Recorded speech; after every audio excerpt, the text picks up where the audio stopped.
A Caixa Seguridade divulgou os resultados do seu segundo trimestre e eu achei os resultados muito bons.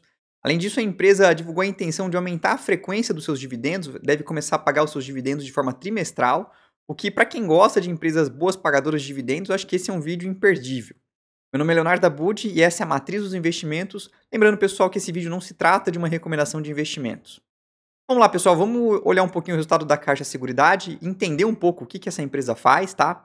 Antes de mais nada, a Caixa Seguridade não é a Caixa Econômica Federal, tá? Mas ela é um braço que opera a parte de seguros da Caixa, então ela tem um contrato junto à Caixa. Hoje ela tem diversas joint ventures com alguns outros parceiros.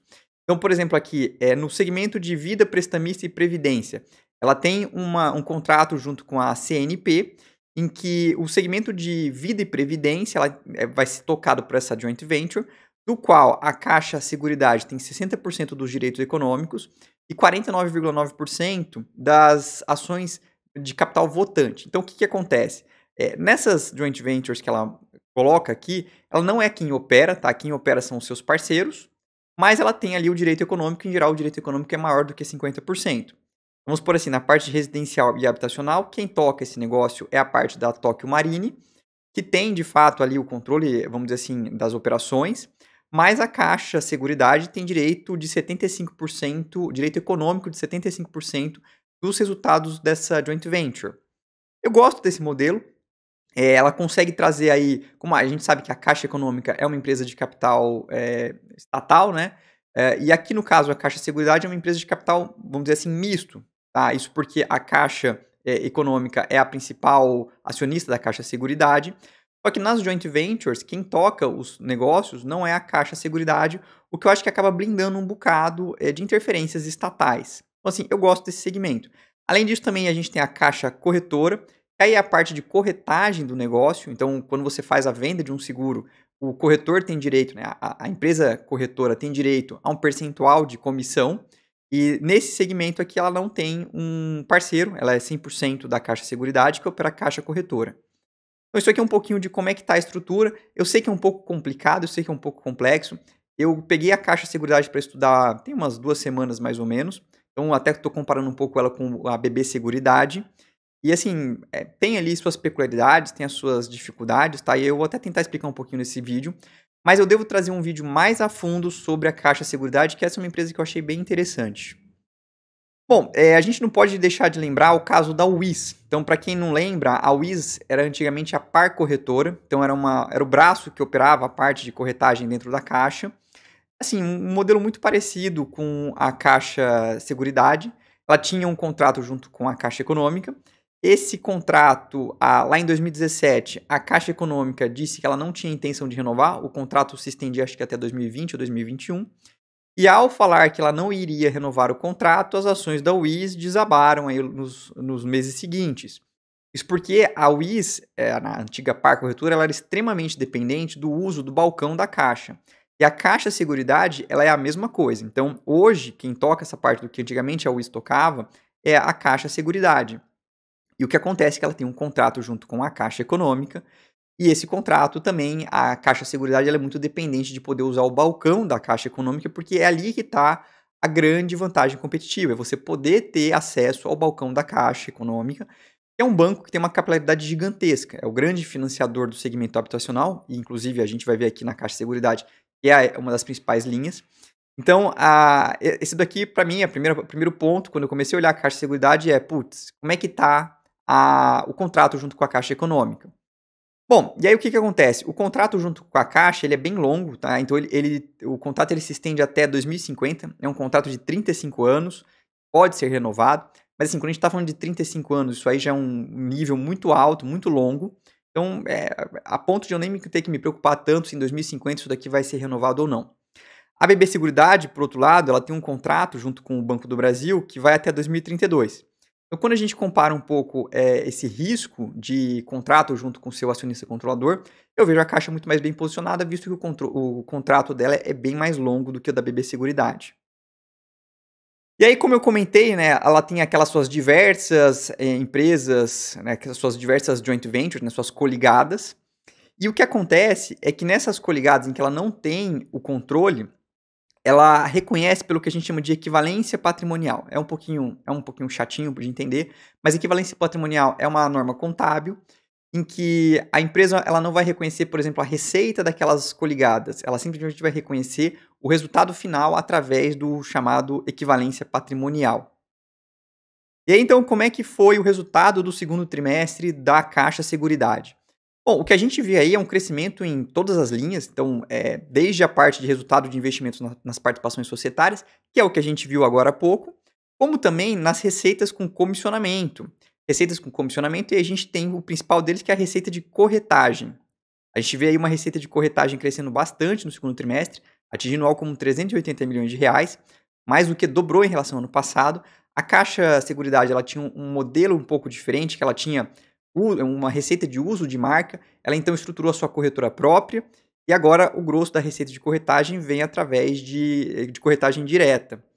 Eu gosto disso, acho que faz todo sentido. Receita de corretagem é uma receita muito limpa, porque ela não corre risco, ela simplesmente vende ali o seguro, e o risco de sinistralidade é da seguradora. Então a gente tem essas duas figuras separadas. A Caixa Seguridade ela tem as duas coisas. Na parte direta, ela tem a parte de corretagem, e através das suas coligadas é que ela opera esse segmento de seguradora. E a gente vai olhar um pouquinho também esse segmento de seguradora. Bom, o lucro líquido final da empresa ficou em 680 milhões, uma alta aí de 60%. Também a gente vai olhar um pouquinho mais a fundo. Uma parte disso, como eu comentei, é por conta de receita de corretagem, essa mudança de modelo de negócio. Obviamente, com essa mudança, eles tiveram um aumento dos custos dos serviços prestados, mas mais do que compensou o crescimento da receita. Então, quando a gente vê aqui só pela receitas com comissionamento e os custos dos serviços prestados, a gente vê que foi um belo negócio para a Caixa montar a sua corretora própria, estruturar a sua corretora própria. O ROI recorrente do negócio ficou aí acima dos 40%, a gente teve um ROI de 45,5%, é um ROI altíssimo. Esse ROI alto permite que a Caixa Seguridade pague seus dividendos em níveis bem elevados. E assim, a gente precisa entender o seguinte, esse ROI alto, ele é decorrente do fato de que a Caixa Seguridade tem acesso ao balcão da Caixa. Então é uma vantagem gigantesca. Ela consegue acessar o cliente da Caixa, o correntista da Caixa, e é um dos bancos com o maior nível de capilaridade que a gente tem no Brasil. Bom, pessoal, antes também de continuar, eu quero pedir para vocês que não percam a live dessa quarta-feira. Eu vou começar a fazer a live com algumas gestoras. Nosso primeiro convidado aí vai ser o Marcelo Romero. Ele é sócio e head de análise da Multi Capital. Não percam, vai ser uma live assim que a gente vai falar um pouquinho sobre cenário, eu vou discutir um pouquinho sobre as teses, a Mold tem algumas teses bem diferentes, e eu quero escutar um pouquinho a opinião do Marcelo Romero. Então não percam essa live, vai ser bem legal, quarta-feira, 24/8 às 19 horas. E também, pessoal, pedir para vocês se inscreverem aqui no canal, para que ativem o sininho para não perderem nada, como por exemplo as nossas lives. Na próxima semana também vai ter mais live com gestoras, então não percam, devo anunciar logo mais. Então não se esqueçam de se inscreverem aqui no canal, de ativar o sininho e de deixar aquele like que me ajuda demais, ajuda muito o canal a crescer e permite que eu traga cada vez mais outros convidados de qualidade aqui para o canal. Então ajudem aí, deixem o seu like e também comentem se quais gestoras vocês querem que eu traga, quais vídeos vocês querem que eu fale um pouco mais, deixa aqui nos comentários. Bom, continuando, o que eu achei de muito relevante na Caixa Seguridade nesse segundo trimestre foi, no segmento de risco, tá? A gente pode perceber que o segmento habitacional, prestamista e vida foram os mais relevantes em termos de prêmios emitidos. Eu acho que faz muito sentido porque, como eu comentei, a Caixa é um banco muito forte no segmento de financiamento habitacional, faz todo sentido ela ter essas três principais linhas. O segmento de vida é muito por conta do fato da Caixa ser uma empresa, né, de ser um banco com uma capilaridade muito grande.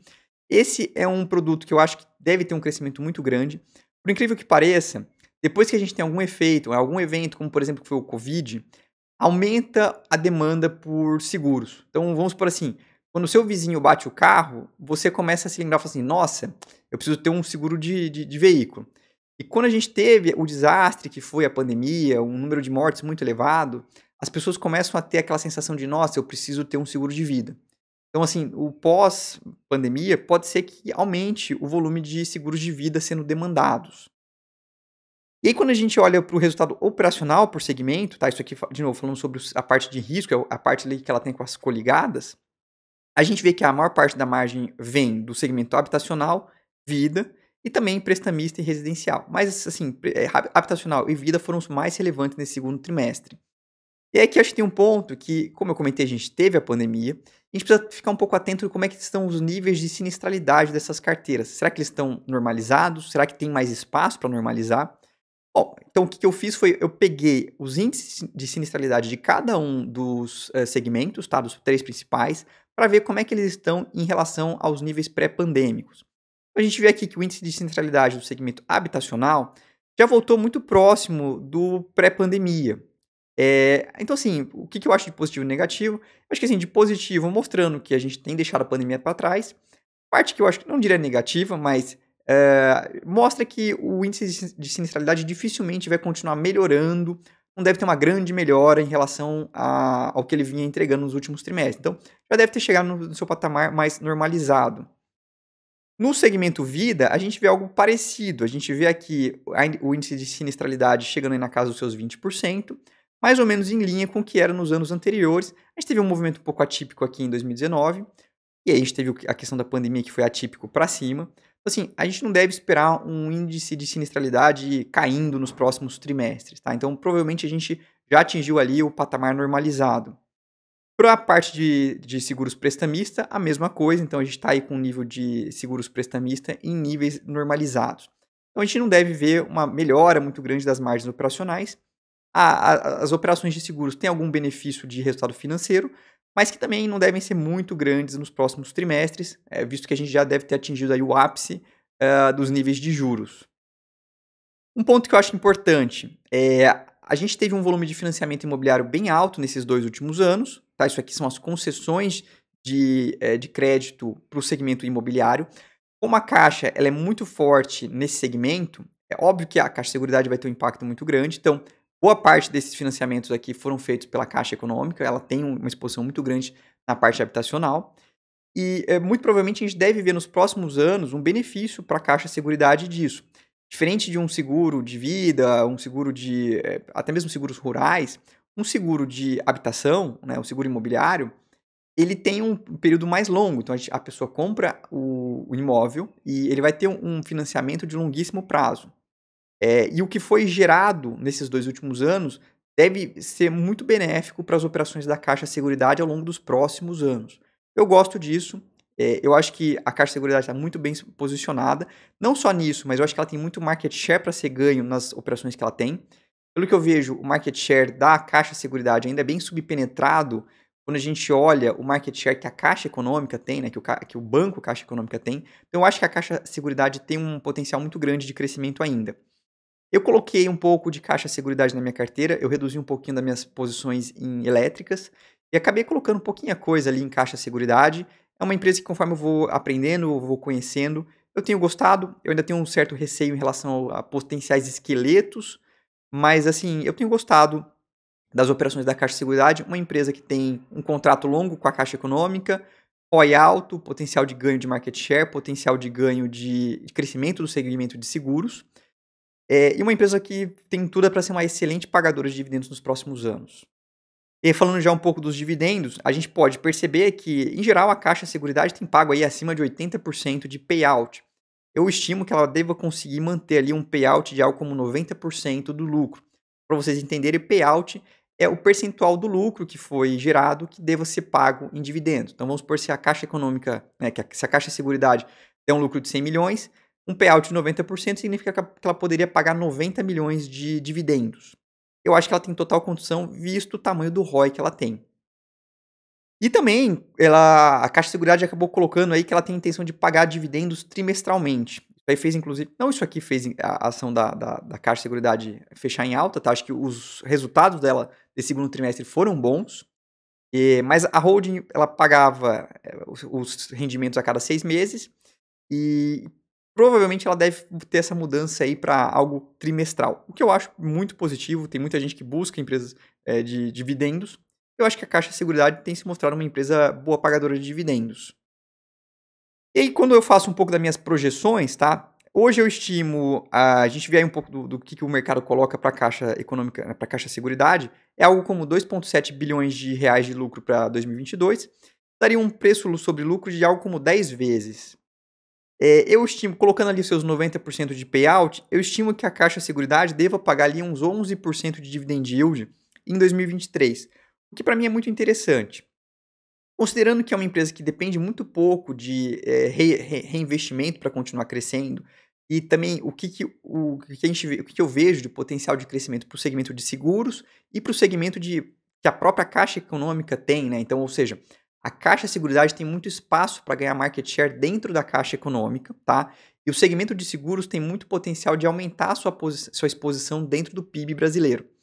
Então, assim, minha estimativa é que essa é uma empresa que consegue pagar 11% de dividend yield, crescendo no mínimo 2, 3, 4% em termos de reais nos próximos anos.